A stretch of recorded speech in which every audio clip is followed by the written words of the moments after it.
pourtant viens là. Le billet facile là. Ce soir j'ai le billet facile. Le billet facile là. Ce soir et le billet facile.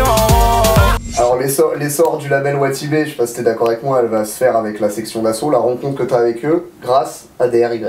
Voilà. En fait, DRY, parce qu'après la sortie de l'album, Démon est parti signer chez Sony. DRY en fait est resté dans le label. Donc on a commencé à travailler dans les caves. Et pour faire la promo, on est parti dans tous les quartiers, dans le 7-7, dans le 91. Et tous les featuring DRY, il les acceptait en fait. Et il m'a dit, bon, viens avec moi, j'ai un featuring à faire à Paris. Donc je suis parti avec lui. Et là, il y avait la section d'assaut. Donc quand on est descendu, ils m'ont vu. Et ils m'ont dit, voilà, ça a commencé à parler. Ils m'ont dit, voilà, c'est toi Dawala. Comme ils avaient déjà entendu parler de Pur Son Ghetto, ils étaient intéressés pour poser sur Pur Son Ghetto. Ils voulaient. Et moi, je me suis reconnu un peu en eux. Tu sais, quand je suis arrivé, j'ai joué au foot, j'avais pas de contact au jeu pour percer, pourtant je jouais bien. Il n'y avait personne qui était venu me donner un coup de main. Je me suis dit, bah, vas-y, ils me ressemblent et tout ça. Puisque je peux faire quelque chose pour eux, et je vais le faire maintenant que j'ai déjà produit un album, je sais c'est quoi les galères, je sais comment ça se passe. Voilà, j'aurais dit, ça va pas être facile, il faudra s'accrocher. Mais au début, quand il y a eu la collaboration, c'était vraiment plus un coup de main que de dire que voilà, les petits jeunes qu'on a rencontrés dans une cave aujourd'hui vont être numéro 1 et exploser tout le marché du hip-hop français. C'était impensable, on va dire. C'était plus leur état d'esprit, leur motivation dans laquelle tu t'es reconnu plutôt que le côté artistique où tu te disais ceux-là ils ont peut-être un potentiel. Bon, personne ne pouvait l'imaginer ça. Au début c'était plus le groupe parce que moi je sors quand même d'une famille où voilà, on aime être en famille, où il y a le nombre et je les ai vus tous ensemble et ça s'accordait bien et il y avait quand même de la qualité dedans. De toute façon quand tu regardes au début et maintenant, il n'y a pas grand chose. Ces qualités-là, ils les avaient depuis. Après, il fallait juste le travailler pour expliquer aux gens que voilà. Alors, à l'époque, c'était pas encore le modèle section d'assaut. Il y avait troisième prototype, il y avait des artistes en solo. Il y avait Black M, il y avait Doomams, ça. Et donc, voilà, c'est encore une réflexion en se disant, voilà, on ne peut pas faire troisième prototype, on ne peut pas faire Black M là-bas à droite. Il fallait s'unir. Voilà. C'est-à-dire qu'au lieu de faire troisième prototype et Black M ou Doomams, qu'on fasse un groupe qui va s'appeler Section d'Assaut. Section d'Assaut, ça a été trouvé par Elio Petrodollar, qui est encore là, parce que lui, en fait, quand je suis venu, il était aux États-Unis, et après, il est revenu, en fait. Et là, maintenant, il travaille tout seul, il fait ses projets un peu tout seul. D'accord. Ils ont tous accepté l'idée de se réunir. Par exemple, je prends un artiste comme Black M, qui avait pour habitude de travailler de son côté, ou en tout cas de poser seul sur des morceaux. Ils se sont tous dit, bon bah voilà, ensemble on va vraiment être plus fort, ou il a fallu négocier avec certains? Non, en fait, il fallait juste pas négocier, il fallait parler et dire le pourquoi du comment. Et que c'était mieux, en fait, parce que ça allait être trop compliqué, tu vois, quand il y a trop de groupes, c'est compliqué à savoir qui est qui. Même là, le Watibé, c'est vrai qu'il y a beaucoup d'artistes, et les artistes qui sont plus forts, ils ont plus une facilité d'être reconnus que ceux qui sont moins forts. Après ça, c'est une famille aujourd'hui, parce qu'il y a eu un travail derrière. Mais au début, il fallait qu'en faire qu'un seul pour qu'on puisse être connu plus facilement, on va dire. Je suis même pas à 30%, pour tout vous dire, je suis pas à fond. Non, dis voilà, t'as fait une crête de coq, bouffon, bande de cons. Y'a pas de faire taire, faire de la zombie. Tout cela à imiter les skins, les habits de zombies. Mon style reste choqué, donc j'écris au critérium. Moi je vois les choses en grand, donc je veux des baleines dans l'aquarium. Un groupe qui apparaît comme ça, c'était un pari quand même. Ouais, c'était un pari. Après, comme j'ai dit, tu vois, moi j'ai plus pensé famille que pensée individuelle, parce que si c'était individuel, c'est vrai qu'il y en a un ou deux qui sortaient du lot, c'est sûr, déjà dès le début. Quel rôle a eu Bouscapé dans cette éclosion? Moi je me rappelle du freestyle Bouscapé Tâche de Cap qui était juste avant l'écrasement de tête, je crois. Ouais, c'est ça. T'es mal et dis, gros, c'est très dommage qu'on clique pas ça. La musique, ça fait trop longtemps que la pop plaquée. Donc laisse-moi kicker sa salle avec mon pote plaqué. Mais combien de nos sons dans ton disque dur? Avoue qu'il est déblanc comme un putain de disque dur.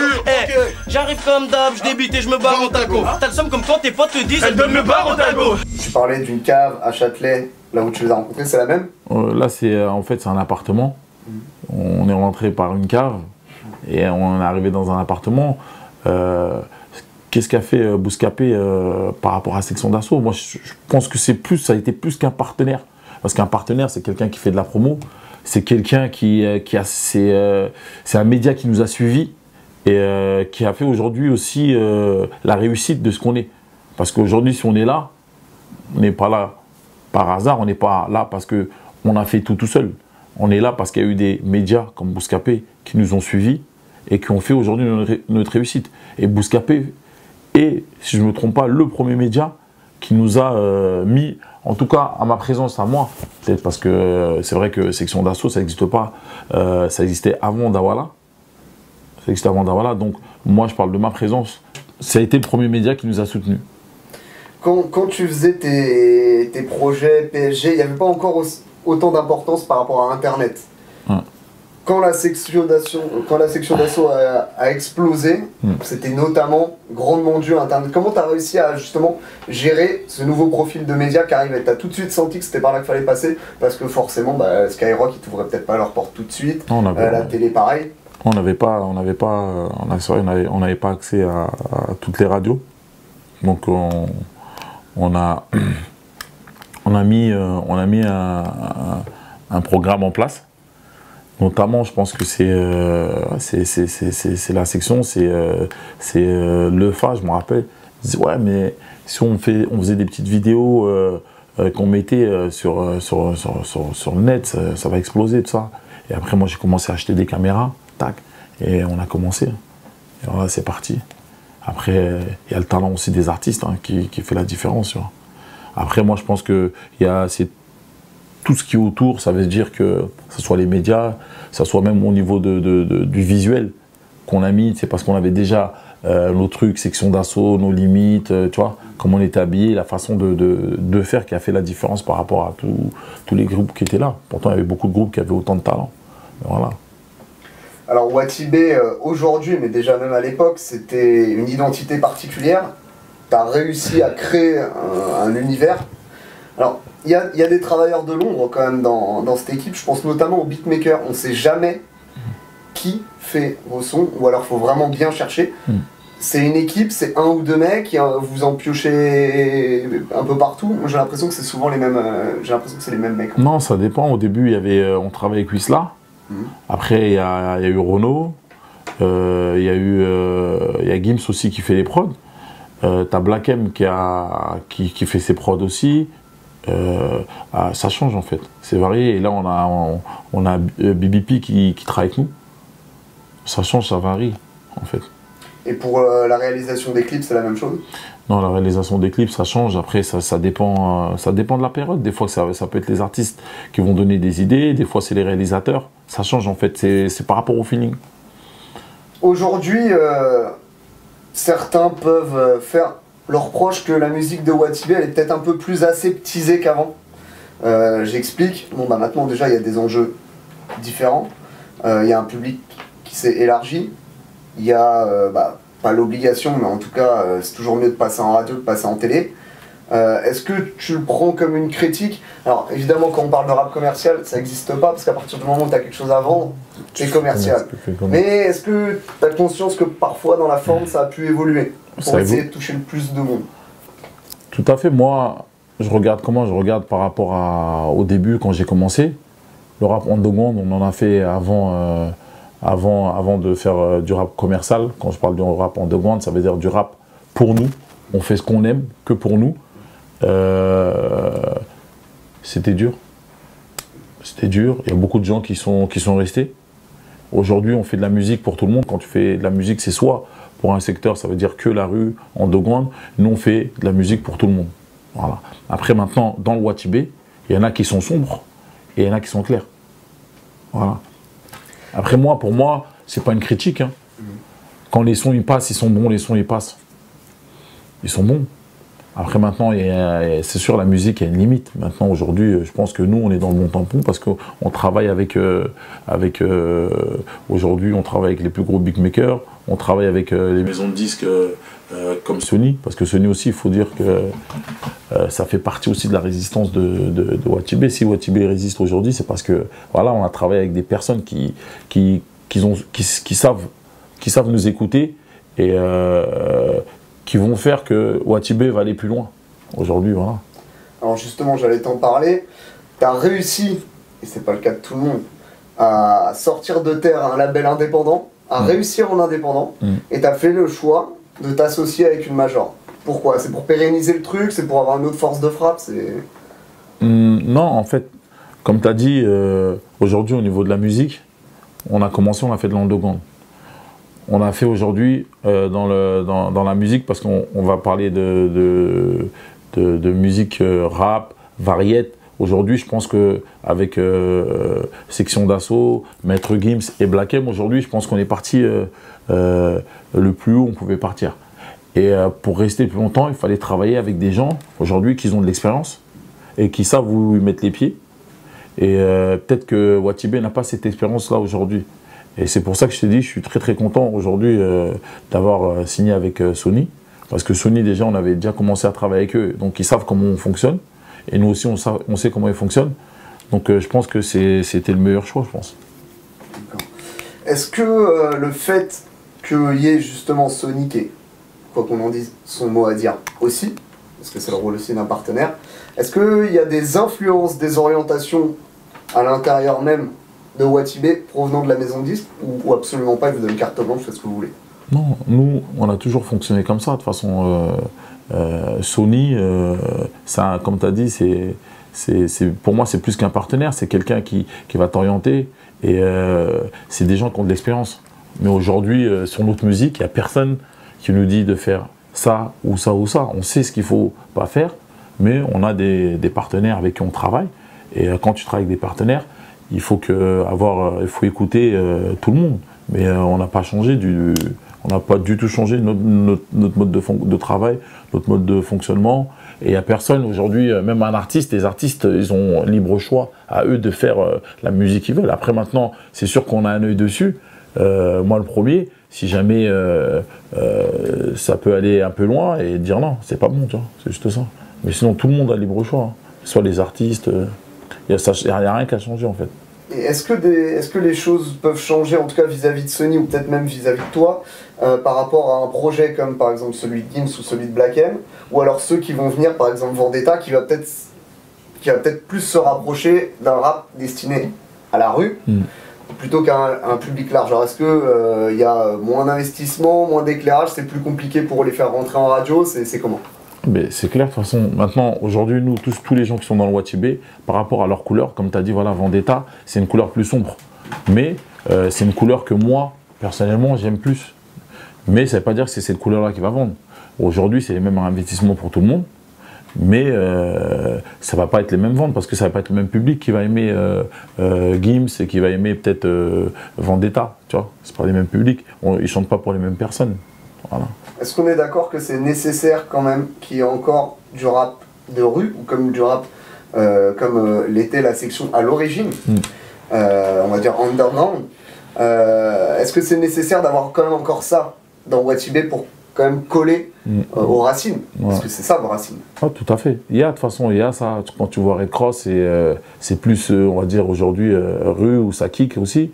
C'est un groupe belge, hein, c'est ça? C'est un groupe belge, ouais. Quand tu vois DRY, c'est vrai qu'il a réussi à s'adapter par rapport à la musique, les radios, les médias aiment. Mais c'est un mec qui est toujours underground, tu vois. C'est toujours, quand tu vas écouter son album, dans son album, il y a toujours des morceaux pour la rue. Après, la section d'assaut, c'est un groupe. Et dans le groupe, il y a des gens qui sont rue, qui sont terre-terre, et il y a des gens qui sont, voilà, qui font plus de tubes. Il y a un peu toutes les couleurs. Après, maintenant, comme les gens ils sortent leur solo, là aujourd'hui, tu vas avoir des morceaux, voilà, ça va être que pour une couleur, et d'autres, ça va être plus pour une autre couleur. Comme tu as dit, Vendetta, aujourd'hui, oui, c'est gangs. C'est gangs, c'est rue. Voilà. Je dis, pour qu'un album soit bon, il faut qu'il plaît à tout le monde. Ça veut dire que tu prends à peu près 14 morceaux. Si les gens, ils sont plus rue, voilà, il faut mettre une partie rue dedans. Si les gens, de toute façon, tu regardes un album aujourd'hui, en tube, si tu arrives à avoir 3 gros tubes dans un album, c'est que ton album, il est bon.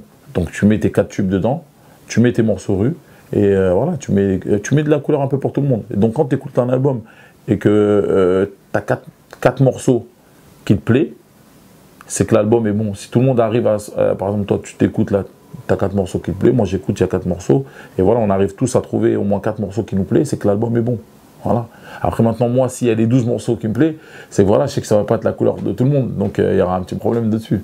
Voilà ça.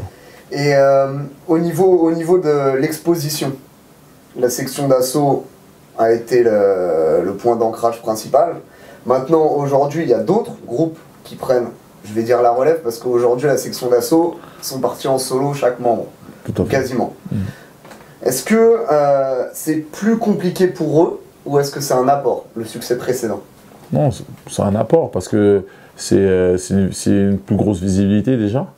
On sait que la visibilité, c'est important, c'est plus difficile à avoir. Aujourd'hui, c'est un plus pour nous. C'est pas un handicap, c'est un plus. Les gens, quand ils viennent, il y a déjà une base de données. Voilà, ils connaissent le travail Watibé, ils savent. C'est le fonctionnement d'une famille. On va parler plus tard de ce projet, les Chroniques du Watibuzz Volume 2, parce que justement, ça va dans ce sens-là. D'essayer de mettre en lumière les nouveaux avec l'apport des anciens. On va revenir dessus. Dans la famille Watibé, il y a eu un départ récent, qui est Gims. C'est quoi les raisons de ce départ? Mais Gims, il n'est pas parti, Gims. Gims, il est toujours chez Watibé. Gims, il est Watibé, mais il a ouvert un label, mais Gims, il est toujours Watibé. Son prochain album, il est chez le Watibé. Après, maintenant, c'est vrai qu'il y a beaucoup de bruit qui court. Mais les bruits, il faut les laisser courir. Mais Gims... Toi, t'entends les bruits un peu, oui, Gims, il est plus chez Watibé, Gims, machin, il a signé son label là-bas, il y a beaucoup de trucs qu'on entend. Mais aujourd'hui, c'est quoi la situation La situation, c'est que Gims, il est ici. Aujourd'hui, il a ouvert son label avec son nom propre. Voilà, mais sinon, Gims, en tant qu'artiste, Maître Gims, il est chez le Watibé. Oui, parce que de toute façon, il y a des contrats signés, donc il y a des albums qui doivent sortir encore chez Watibé, donc il est Watibé de toute façon. Non, il est Watibé. Mais maintenant, tu as le droit d'être Watibé et de faire ton propre label à toi-même. C'est-à-dire que... C'est comme des groupes qui sortent des albums dans une maison de disques, mais qui sortent des solos dans d'autres maisons de disques. Non, c'est pas la même chose. Non, mais je veux dire, il a son label là-bas, mais il est ici, c'est pas parce qu'il est là-bas. Il peut travailler, c'est-à-dire qu'il est chez le Watibé en tant qu'artiste et tout ça, et il travaille chez une autre personne en tant que non-perso. D'accord, ça veut dire que jamais un album de Maître Gims ne sortira chez Monstre Marin? Non, on peut pas dire jamais, puisque en fait, en France, ici, il y a des contrats. Il y a des albums, ça veut dire au bout de 3 albums, tu sors 3 albums, soit tu renouves ton contrat, ou soit tu pars directement. Donc tu peux pas dire jamais. Parce que de l'extérieur, ce qu'on voit, c'est qu'en gros, il y a Watibé qui est intégré avec Sony. Et lui, il fait exactement le même modèle avec Monstre Marin et dans une autre maison de disques. Ça fait quand même... Ouais. Ça semble très compliqué, quoi. Mais ça veut dire que le modèle Watibé fonctionne bien, mais c'est bien. Ça, ouais. C'est bien. C'est normal, il a été dans l'école Watibé. Aujourd'hui, s'il arrive à faire la même chose et à s'en sortir, c'est bien. C'est très très bien, au contraire, ça veut dire que le travail qu'on fait, il est bien fait. Je pense que je serai toujours dans le Watibé, c'est ma force, quoi. J'en suis conscient. C'est clair que cet album, Le Retour des Rois, on en parle nous depuis des années, c'est prévu, c'est quelque chose de programmé, comme tous nos projets. Et voilà, on est dessus psychologiquement. C'est quelque chose qu'on veut faire. Alors, il y a un serpent de mer qui se balade depuis pas mal de temps sur le possible album, oui ou non, Le Retour des Rois. On en avait parlé justement avec Gims, je sais pas, c'était il y a un peu moins d'1 an. Beaucoup de gens se sont dit, bon, il y a déjà Lefa qui est parti, ça fait quand même 3 ans qu'il est plus là. Gims fonde son truc à des artistes à gérer. Dans ces conditions-là, ça semble très compliqué. C'est sûr, mais aujourd'hui, à l'heure où on parle là, on n'est pas, moi je suis pas sur Le Retour des Rois, là je suis plus sur l'album de Masca, sur la réédition de Black M. Il y a beaucoup de travail. On doit sortir Charlie Bell, là il y a Shinsekai qui sort leur album, il y a Vendetta aussi qui sort leur album, il y a les Chroniques du Watibuzz pratiquement tous les ans qu'on doit sortir. Donc il y a beaucoup de projets, en sachant qu'il y a Red Cross qui vient de signer, il y a YB, il y a tellement de projets que en fait on peut pas s'arrêter que sur un projet, même si on sait que ce projet-là, c'est l'un des plus gros projets et c'est le projet qui est le plus attendu, c'est sûr. Mais il va se faire, mais peut-être en 2016, peut-être en 2015, là exactement, par rapport au solo, comment ça fonctionne et tout ça, on peut pas te dire exactement. Mais il se fera, ouais, c'est dans les plans. Ouais, il va se faire le Retour des Rois. Alors avant ça... Il a été programmé. Il était programmé. La section d'assaut eux-mêmes, ils l'ont programmé, donc il va se faire. D'accord. Au complet? Bah, c'est ce qu'on espère tous. Après maintenant, on n'est pas... Ça voudrait dire que le FA pourrait revenir. Tout le monde peut revenir. Hein. Aujourd'hui... De toute façon, le FA, il a déjà arrêté, il est déjà revenu, il a arrêté, il est revenu, donc... Aujourd'hui, je peux pas te dire, là je suis pas un magicien, je peux pas te dire oui, un tel il va être là, un tel il est pas là. Mais en tout cas, voilà, c'est pas le but, nous, à l'heure où je te parle, le retour des rois. Là, il y a déjà au moins 8 ou 9 albums à sortir cette année, fin d'année, début d'année prochaine. Et le retour des rois, c'est sûr, c'est dans la tête. Après, maintenant, il faut laisser tout le monde réfléchir, le temps qu'ils reviennent, et voilà, après, on va le faire. On va le faire au bon moment. Et en plus, comme c'est le retour des rois, c'est l'un des albums qui va être le plus entendu. Je pense pas qu'ils vont le faire comme ça, à la vite fait. Donc ça va être un projet qui va être vraiment préparé. Et quand ça va être le moment, t'inquiète, Bouscapé, vous allez être le premier à le savoir. Congolais, expérience apologie. Quand je me sers, vois comment la foule réagit. Avec le sexe opposé, on interagit. Agile, ils ont les miens si à Gadji. Docile, ça jamais demande à battre. La dernière fois, on en parlait, tu comptes monter une agence. Une agence de sport. Ouais, pour gérer les intérêts des joueurs, ça c'est des agents de joueurs. Agent de joueurs, je sais pas si... Il est très très fort. Ouais. Là... On peut en parler? Ouais, bien sûr, on peut en parler. Mes soirs c'était là pour t'ambiancer. Le billet facile là, ce soir j'ai le billet facile.